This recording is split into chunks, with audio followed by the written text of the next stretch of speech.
Hey, I'm Robert Ring, and I'm going to tell you a little bit about what's going on in the mortgage rate market right now. The 10-year, if you've been following it, the 10-year U.S. Treasury has risen sharply in the last month, like a lot. It's gone from around 3.8 up to about 4.6, which is a huge jump. And that's not a good sign.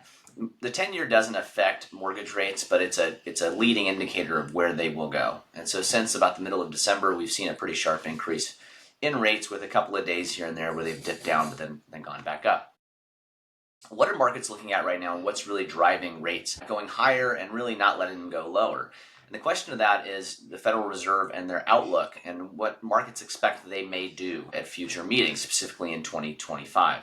So what came out today was the JOLTS report and ISM services. Now, JOLTS stands for Jobs Opening, let me see here, and Labor Turnover Survey, and ISM is Institute for Supply Management Services Index. So basically what happened is there was a correction upward from the jobs report last month that was pretty significant. It was about, about a quarter million. It was more than a quarter million, actually. And that was surprising. That was the strongest revision since last May, because we've seen a lot of revisions down. And the one thing the Fed has said over and over again is that they are looking for weakening of the labor market. And so if the labor market's not weakening, then that's not a really good sign. But you really kind of have to dig a little bit deeper to see what is behind this. Okay, so part of this is it's really difficult to track seasonality of jobs. So like anytime around the holidays, you're going to see stronger jobs numbers, and you really won't see until maybe towards the end of Q1 like how those held up, because like a lot of layoffs are going to happen. Not every seasonal job is reported correctly. Or measured correctly. So that's one thing just kind of keep in the back of your mind. But the hiring rate fell slightly from 3.4 to 3.3%, which is the lowest hiring rate since COVID. If you look at the, jobs sector, so professional and business services added 273,000 jobs according to this report.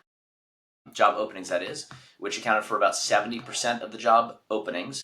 Actual hirings were down in this sector by 66,000. Leisure and hospitality decreased by 83,000, which was the previous engine of the growth in the labor market. And then there's a ratio to look at, which is called the vacancy to unemployment ratio, which the Fed looks at for really like the health of the labor market, and it compares the job opening to the number of unemployed, and it's at 1.1. It's a big decline from the peak above 2% and shows that the labor market is actually cooling. And so these are obviously conflicting reports. You've got, the JOLTS report saying the labor market is revised upward. It's strong, but if you look into the analysis a little bit more deeply, it's not that strong. Markets play off of media. They play off of fears. They play off of headlines. What will really drive interest rates down is if there is market sentiment, market belief that Feds will lower interest rates. That's a big deal. Now, the Feds don't control mortgage rates, as I'm sure you've heard. They control the Fed funds rate, which controls some indexes that affect mainly short-term lending, some home equity lines of credit. But what drives mortgage rates are mortgage-backed security prices or mortgage bond prices. And so when there is optimism that the Fed will be taking a stance of what we would call quantitative easing, where they're going to be lowering interest rates, then there's optimism and there's more purchasers of mortgage-backed securities. When the Fed came out last month and said, hey, we're changing our outlook for 2025, and we're not going to lower rates as much as we had previously said or anticipated, but we're looking at the jobs market. So basically, if the jobs market starts to crack, if unemployment goes up, if job numbers go down, if job openings go down, then this will all push interest rates down, because then the Fed will pivot and they'll say, hey, the labor market is seriously weakening. We're going to start lowering the rates sooner than expected. Now, there's a few things that could actually impact mortgage rates outside of just the Fed's decision. Everybody's looking at exactly what the Fed is going to do. But if you look at this big push for changing spending, like the Department of Government Efficiency, and this big look at changing the direction of our debt and our deficit so that we can stop borrowing money and raising how much our national debt is, then that should inspire optimism in our bond markets. And what I mean by that is inspire optimism. So who buys bonds? This is a great question. So the buyers of bonds are institutional investors. And institutional investors hold institutional investment licenses. They think like JP Morgan Chase. They have a bond desk, right? I'm sure Vanguard is an institutional investor as well. And you look at all these giant companies. It's not a trader like you or me. They have the license to go into other countries and buy bonds and treasuries and tons of things that we don't have access to, and they buy them in huge amounts, right? Billions of dollars at a time. So typically when there's like an international crisis, like let's say on October 7th or a tsunami in Japan, or like today there was an earthquake in Tibet. I hope those people are okay, but it was a big one, right? Typically that would make a lot of money flow into the United States economy in the form of like buying mortgage-backed securities because it's considered a safe haven. So while there's international unrest or problems overseas, the mortgage-backed security market is a safe place for institutional investors to park their money.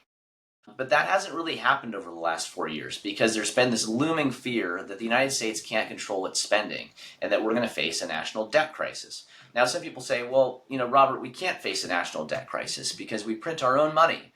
That's true, but we do have the debt ceiling, which Trump has called to get rid of, and that's kind of a fake thing. It's used for leverage. It's always raised when we need it to be raised. But it does stoke fear into markets that we may face a debt crisis. So basically what happens is if we need to spend $2 trillion to pay our bills, part of which is our minimum interest on the debt that we owe, but we have a debt ceiling and we don't have the revenue to pay all of our bills, including that interest, then we have to stop paying something. Now, currently there's no law on the books that says the priority of the revenue that comes into the Treasury Department every month should go towards our minimum interest, which also stokes a lot of fears. I don't know if you saw like 2023 when they were talking about the government shutdown like they do every single year. Janet Yellen came out and said, if we don't pass this, we could have a sovereign debt crisis. It really scared the markets, right? But what she didn't say is that the Treasury Department takes in way more money than it needs every month to pay the minimum interest on our debt. There's just no law on the books that says, hey, that's the first thing that you should pay. Like for you and me, the first amount of money that we get typically would go to pay like our rent or our mortgage, like or our utilities, right? Because we don't want those things shut off. We don't want to get kicked out of our house. There's nothing like that with the Treasury. These bills have been proposed in the past, and they've never really gained steam or traction. So there's a lot of smoke and mirrors to look at. But let's go on to ISM. So ISM is Institute for Supply and Management. The ISM Services Index tracks the economic activity in the U.S. services sector, which includes things like healthcare, retail, finance, and hospitality. So the report rose from 52.1 to 54.1, which was stronger than the estimates of 53.3. The prices paid component, however, and this is a little more troubling, which is a measure of inflation, rose from 58.2 to 64.4, which is way higher than what was expected. It was expected to go to like 57.5. So what does that tell you? So it tells you that inflation is still pretty strong. Now you have to remember, when they come out with like core inflation data, it's stripped of a lot of things, like energy is separate. You've got to really look at those numbers because they are doctored with quite a bit. So there's some other indications that we should look at. This is definitely one of them. So to raise from 58.2 to 0.4 instead of a decline, which was expected of about 1 point, that was a big deal. So looking under the hood, there's some weakness in this report as well. I'm just reading from a market update I get. The breadth was soft and got worse compared to the prior report. Of 18 industries surveyed, 9 saw growth versus the 14 in November, which is the least since June. Additionally, 6 said their businesses are contracting versus only 3 last month. We're talking about industries. So the business activity component increased, but ISM said they are seeing orders be placed for the next cycle earlier than usual ahead of possible tariffs. So you kind of got to take that with a little bit of grain of salt as well, so you can understand, like, if it's artificially inflated a little bit, it could be. So what does all this mean? Well, let's talk about home prices for a second too. So home prices were essentially flat. They rose a tiny bit, like less than 1% in November. The forecast is still around like 3 to 4% increase over next year. But where are rates going to go? Well, really, until we start to see like what the Trump administration is going to do with cutting spending and the deficit and getting our debt under control, there will not be a lot of optimism in the bond market, which means there will not be a lot of institutional purchasers of bonds, which means our rates will likely stay pretty high. However, if the ship starts to turn, that could renew optimism in our bond market, which would be really ideal.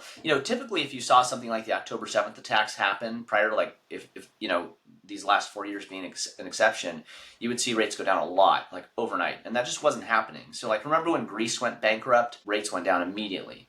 So we want that renewed optimism in our bond market, which would signal that institutional investors, nation states, they believe that we will avert a debt crisis and we can get our spending under control. That's a big deal. Because look, let's face it, like we are the world reserve currency, and if we lose that status, which has been threatened quite a bit by BRICS and also by just the fact that we can't get our spending under control, then rates would go through the roof because institutional investors would no longer consider the US bond market as a safe haven, and so money would not flow into it, which would mean rates would not go down. There's a lot of things that go into like where mortgage rates are priced, but that's a big one. Like what is the temperament of institutional investors, or what is the outlook, I would say. So looking back to the Feds, to jobs, we could either see this turnaround as far as mortgage rates go with a significantly weakened labor market, which would not be very fun, or the Trump administration, Doge, all that stuff, like turning spending around and renewed optimism in the mortgage-backed security market or bond market for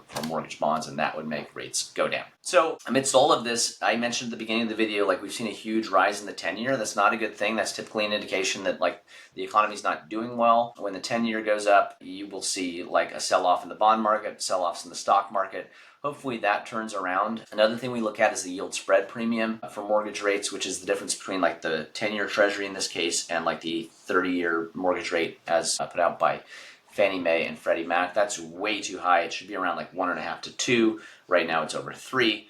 So we want to see that come down a bit as well. Now, this was part of Trump's thought process in choosing Scott Bessent for Treasury.